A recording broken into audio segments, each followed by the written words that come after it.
عورت کے کردار کو ماپنے کے لیے لوگوں نے کتنے پیمانے بنا رکھے ہیں۔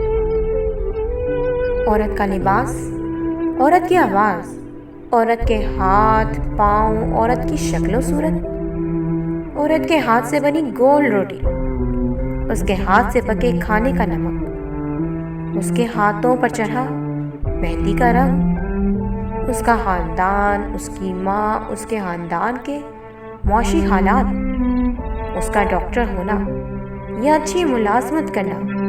کوئی اچھی سے اچھی عورت بھی بے شک سب مرحلے پار کر جائے مگر کہیں نہ کہیں رہ جاتی ہے۔